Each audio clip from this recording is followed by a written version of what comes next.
मंत्रिमंडल ने यह भी निर्णय किया है कि अब अग्निवीरों को भी युद्ध में शहीद हुए सैनिकों की तर्ज पर 1 करोड़ रुपए की अनुग्रह राशि दी जाएगी।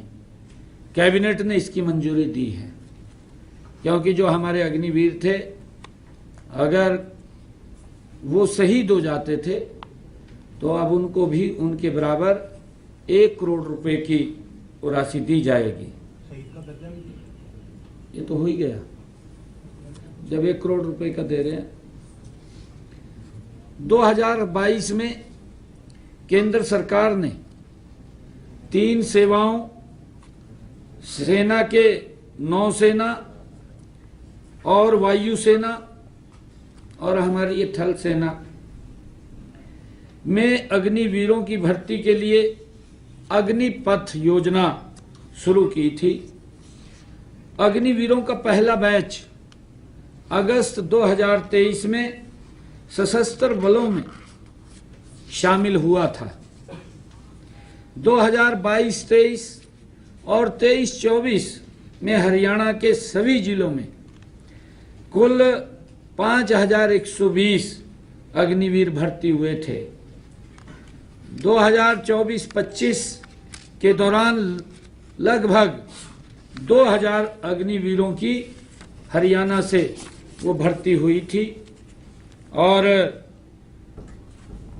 अब उनके लिए जो निर्णय कैबिनेट ने किया है, ये भी किया है कि पहले ये अलग अलग उसके अंदर कैटेगरीज में रखा गया था कि पुलिस का जो कांस्टेबल है उसमें 10% रखेंगे, माइनिंग गार्ड है उसमें अलग रखेंगे और फॉरेस्ट गार्ड है उसके अंदर कुछ परसेंटेज वहां दी गई थी।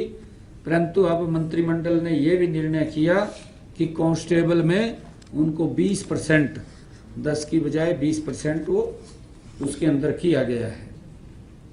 हरियाणा में पिछले दिनों हमने अपने बजट के अंदर भी इस बात की घोषणा की थी कि एक AI हब बनाने का, ग्लोबल हब बनाने का एक परियोजना को आज मंत्रिमंडल ने मंजूरी दी है, जिसका जिक्र हमने अपने जो बजट भाषण के अंदर भी किया था कि हम 2 स्थानों को अलग अलग उनका गठन किया जाएगा।